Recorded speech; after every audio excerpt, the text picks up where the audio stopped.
Magandang umaga, Malacañang Press Corps. Welcome sa ating press briefing ngayong araw, December 1. Next week, the Justice Sector Coordinating Council, or JSCC, composed of the Supreme Court, Department of Justice, and the Department of Interior and Local Government, will hold the National Jail Decongestion Summit.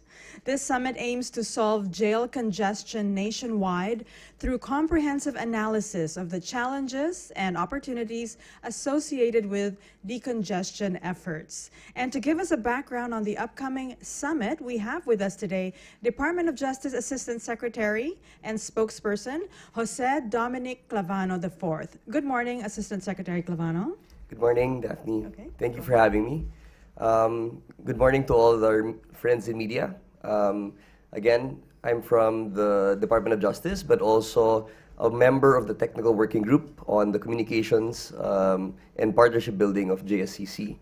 Now, on December 6 and 7, as mentioned by Daphne, we will be holding a jail decongestion summit in Diamond Hotel, where the representatives from the DILG, the DOJ, and the Supreme Court will be present, of course. We will also have experts, stakeholders, and even those people who have had experience in jail to come and brief us and give us a comprehensive analysis of the problem and possible solutions to quell or to prevent this from happening in the future. Now, just to give a background, so there was a survey done in December 31, 2021, and the latest count was that there were 199,079 persons deprived of liberty, or PDLs as we call them. So that amounts to about 179 PDLs per 100,000 people in our population. 13,704 of these PDLs are female, or that equals 11% of the total BJMP jail population. Significantly, 69.51% of the PDLs are undergoing preventive detention, which means there has not been a decision or a conviction in their cases, and only 30.49% have been convicted and sentenced. Yun po yung pagkakaiba, no? Yung sa BJMP, yun po yung pre-conviction, nakadetain po sila habang tuloy pa rin yung kaso nila sa korte. Yung mga nasa Bucor, Bureau of Corrections, which is under the DOJ, yun po yung na-sentence na po. Meron na pong hatol sa kanila. Another significant stat here is that 70% of BJMP detention facilities are overcrowded at an average congestion rate of 386%. The Quezon City Male Dormitory, which is the highest in terms of the congestion rate, is at 1,330%. Another significant factor here as to why we are holding the summit is that the BJMP facilities for female PDLs are more overcrowded than facilities for male PDLs. So, yung gagawin po natin sa Jail Decongestion Summit, tatlong proposed activities and strategies, no? First is to reduce admissions, and I will talk more about the short-term activities to address that. Second, increase releases by legal means. And third, to expand capacity of jail facilities. So we will have short-term goals as well as long-term goals, which we hope to discuss and thoroughly analyze in the Jail Decongestion Summit. First, yung rules on custodial hearings and requiring bail. As you all know and probably have read about, the DOJ has released rules on the reduced bail amounts for indigents, which will be now either half of the recommended bail, which is listed by the DOJ, or 10,000, whichever is lower. This way, we can enforce the right to bail, which is given or afforded to every citizen or every Filipino. So, marami po kasing, kagaya nung sinabi ko kanina, maraming nakakulong sa BJMP, at yun po yung mga hindi pa na-desisyonan, no? Yung mga criminal cases nila. And the reason why they are still there, kahit bailable naman po yung crimes nila, hindi sila makakapag-piyansa or hindi sila makakapag-afford ng bail nila. Kaya ito po yung isa sa mga short-term solutions na tinitignan ho natin. Pangalawa po, yung threshold ng preliminary investigation. Meron ding rules ang DOJ na linabas via Department Circular 20 kung saan tinaas na po natin ang threshold ng evidence required for the filing of cases. So dati po, probable cause lang po. So ang tanong sa prosecutor basically is there probable cause to believe that a person has committed a certain crime? Ngayon po, meron na po tayong bagong threshold or bagong level ng evidence na kailangan i-meet bago i-file ang criminal case sa court. Ngayon, prima facie evidence supported by a reasonable certainty of conviction. So kailangan po mas mataas ngayon at mas malakas ang ebidensya na ipapresenta sa harap ng prosecutor para po ihain ang kaso sa korte. And as I said a while ago, yung ating mga women, women in conflict with the law or WICL, ito rin ay isang malaking issue sa Jail Decongestion Summit where we want to reduce admission again and increase releases. Bakit po? Meron po tayong maraming classifications of women in conflict with the law. Meron po tayong minors. Meron po tayong mga sexually and physically abused, which is in line with our anti-violence against women campaign, which we are in the midst of, no? Pregnant WICLs, nursing WICLs, women with disabilities, and of course, elderly women. So we will be coming up, the Supreme Court, the DOJ, and the DILG will be coordinating with regards to the new rules on WICLs and a manual for handling WICLs. Okay. So yun po, no? We hope that we are able to reach the mission of the Jail Decongestion Summit with the help, of course, of the UNODC as well as GoJust, who will be funding the event, a 2-day event, where we will have stakeholders, experts, and several government agencies represented. The President will also be gracing the event, together with the Executive Secretary. The Speaker of the House as well as the Senate President have all also confirmed their attendance. So this will be, again, held in Diamond Hotel, and we hope for the best outcome in the summit. Sounds like good news. Any questions from the media? Alan Francisco, PTV4. Hi, ma'am. Hi, sir. Just to clarify, is this the first time, sir, that we'll be conducting this kind of event? Yes, it's the first of its kind.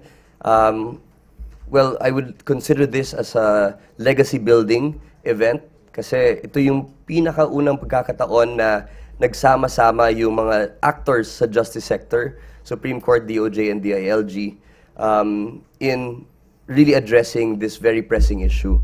Only this administration has, I guess, ventured into even starting to solve this problem of ours. Follow-up lang, sir. You mentioned that this event aims to solve the possible problems and solutions.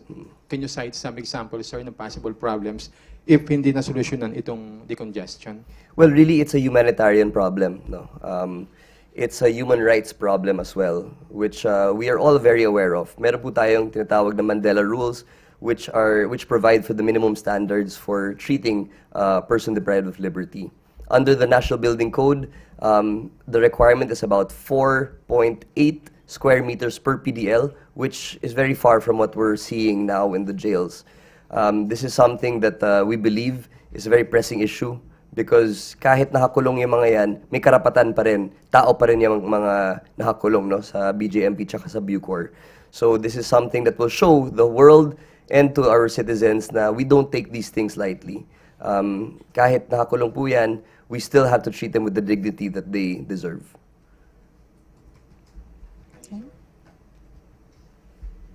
Okay, Alvin Baltasar, PBS. Asik, good morning po. Asik, as part of the tradition na rin siguro, every holiday season, may nasama tayong pardon for this Christmas season. Kung meron, ilan yung in-expect natin ipapardon ni Pangulo? Well, every year po yan, no? At ang ginawa po ni Secretary on the President's birthday and on Christmas, meron po tayong binibigay na listahan.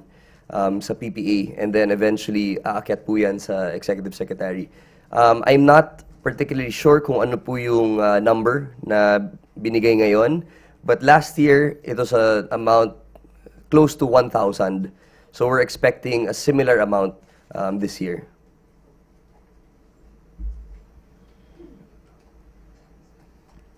Alan Francisco. Sir, hindi ko maalala kung nabanggit nyo ba yung most congested na jail at yung QC. May mga plano pa, sir, na magdagdag ng mga jail facilities ang government? Yes, that will be part of the discussion during the summit. No, titignan natin kung kailangan pa magdagdag ng jails around Quezon City. But on the side of Bucor, we have already started our plans on regionalizing the jails. About 16 regional jails will be in the pipelines. Right now, there are about 7 facilities. So that will be part.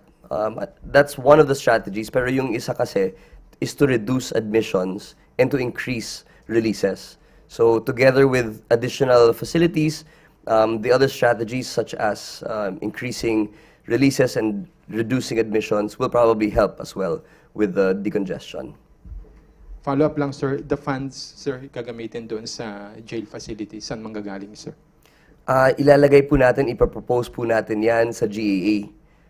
Especially yung sa Bucor, we already asked for additional budget to be able to set up these additional jail facilities. Of course, bukas po kami sa mga LGUs na magdodonate din po ng facility, ng lupa, para po makapagtayo din tayo ng regional jails sa mga lugar nila. Okay. Jonel Maribok, UNTV. Sir, push ko lang po yung budget. How much budget po ba ang kailangan talaga para ma-address itong decongestion problems sa facilities natin? Thank you, Janelle. No? So, I can only speak on behalf of Bucor dahil yun po yung nasa ilalim po ng DOJ. No? It will cost about 2 billion per facility, roughly, depending on the need doon po sa region na yun. No? So, that will be a mix between what we can get from the GAA as well as donations that we can get from the local governments. Just to add, no, meron po tayong plans where lahat po ng requirements sa Mandela Rules ilalagay na ho natin sa mga jail facilities. Ngayon po kasi hindi masyadong high-tech yung ating mga facilities, yung mga CCTV, yung mga jammers natin.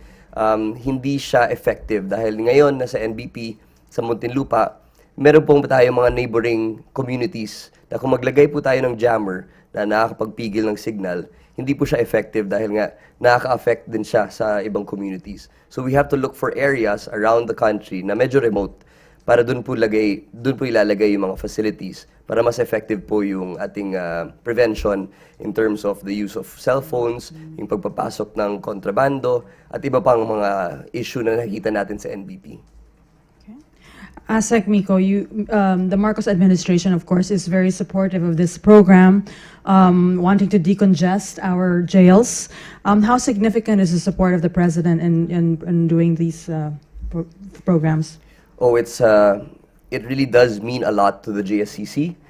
It lends much credibility and much significance to the work that the cabinet members have been doing, as well as the Supreme Court, in order to really solve a problem that has been perennial in our system for a very long time.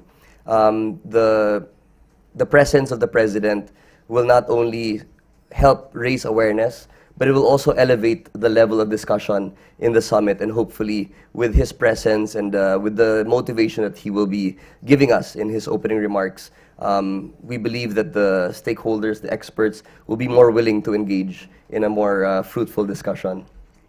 Thank you. Pia Gutierrez, ABS-CBN. Hi, sir. Sir, you were talking about hoping for the best outcome dito sa event na to. Pero as far as our targets are concerned, ano po yung target natin as far as reducing the number of PDLs currently in our jail facilities? There's a formula, no? When you talk about overcrowding in jails, and the formula is mahina tayo sa math eh. Pero ito, jail admissions minus jail releases multiplied by the ideal capacity. So when you input those numbers and you look at the facility and how much PDLs can fit within a certain facility, it should not go over the ideal. No? So if the facility is meant for 7,000, dapat 7,000 lang talaga nakakulong doon. So we're hoping to spread out the PDLs to different facilities, considering also kung saan sila nanggaling. Let's say galing sila sa Mindanao, we hope that yung PDL na yon ay may kulong na lang dun sa Mindanao so the family and friends can visit. It's part also of the reformation program, no. But to address your question, yun po yung ideal talaga na kung ano yung capacity ng jail, kung anong capacity ng BJMP or ng Bucor, yun lang po talaga dapat ang ceiling natin. Are we hoping to achieve that within the administration of the President, sir? We are. The plan for Bucor at least is to vacate the New Bilibid prison before 2028. By that time, we hope to have as many regional jails to be able to fit all the PDLs who are now jailed in the New Bilibid prison. Thank you. Okay, Jonel Maribuhok. Sir, may proposal po ba kayo na hihilingin sa Pangulo na nais ninyong mapabilis na mga panukalang batas para ma-resolve itong problema na ito? Yes, actually that's a very good question dahil meron po tayong mga long-term strategies or long-term goals kung saan puro naman mga batas ang gusto nating isulong, no. Just to cite a few, ito po, yung enactment of a law on diversion of adult offenders, enactment of a unified penology act, and the creation of the Department of Corrections and Penology. Yun po yung nasa long-term plans po natin. Enactment of a law on reintegration and psychosocial rehabilitation, and amendment of the Recognizance Act of 2012. Yun po yung mga priority bills po na siguro after the summit, mas mabigyan ng clarity para po yun po yung hingi natin kay Presidente na sana maging priority bill at yun din po ang ilalapit ho natin sa Kongreso. Okay. Alan? Sir, itong mga nakakulong sa BJMP or sa Bucor po. sa Bucor, yeah. Ano-ano usual, sir, na kaso nito? Iba-iba po yan, no? There are crimes against public order, mga corporate crimes, mga murders, heinous crimes. At ngayon po, yung problema nga ho, lahat sila halo-halo sa isang facility. When you talk about reformation, kailangan po kasi i-segregate yung mga yan. You cannot include in the same facility yung mga murderers, kidnappers, tapos meron ding mga those charged with estafa. Kasi po, iba po yung approach dapat sa mga ganong crimes eh.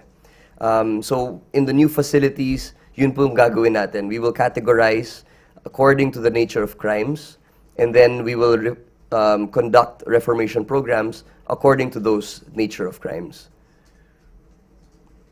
Okay. Jean Mangaluz, Inquirer. Hi, sir. Sino po yung priority when it comes to the list of pardon, request for pardon PDLs? There's no priority list. It's more of whether they are qualified or not. So as long as a person is qualified for pardon, for parole, probation, those are the only ones that we include in the list. So in terms of priority, hindi naman po yan, wala naman po tayong pinaprioritize. It's just a matter of whether a person is, let's say for example, an elderly person, if a person has disabilities or is extremely ill, yun po yung mga mga qualified for pardon dahil hindi na po humanitarian at wala na pong tulong yung pagkakulong nila if they are already elderly. The propensity to commit another crime at an advanced age is much lower except for sex offenders. Yun po yung parang kina-carve out natin exception. But otherwise, from a humanitarian point of view, yung mga elderly po, yung mga may disabilities, at yung mga may sakit na po ang usually qualified for pardon. Can I have a follow-up? So, how many of the would you happen to have the number of how many of these PDLs are in jail due to drug charges, especially in the previous admin? Well, I don't have the exact number of PDLs that were charged or are sentenced for drug-related crimes. However, we did see an increase in the congestion rate from the years, especially in the year 2017. So from 2011 to 2017, there was a steady increase. It decreased from 2018 to 2020, but declined again because of the plea bargaining allowed by the Supreme Court under the rule on reduced bail and the case of Estipona versus Lobrigo. So in 2017, I believe,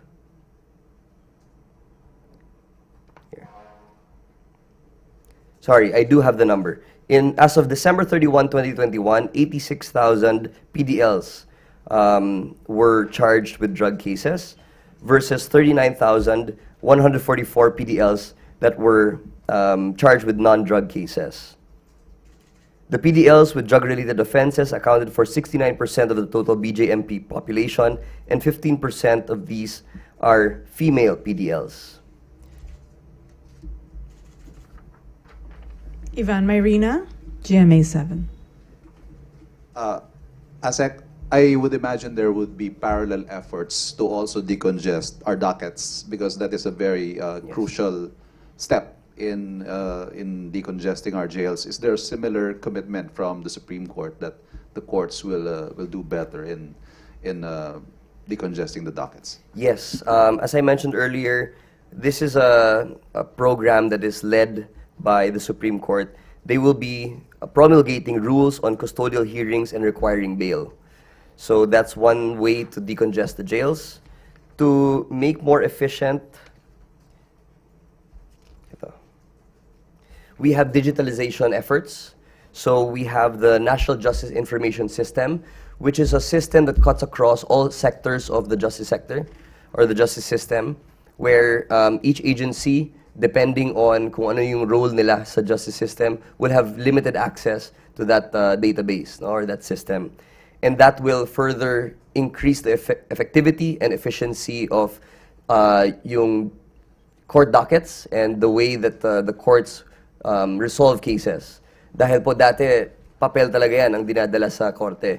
Ngayon, if it's all online, if it's all under one system, the courts will not have to wait for the physical documents anymore.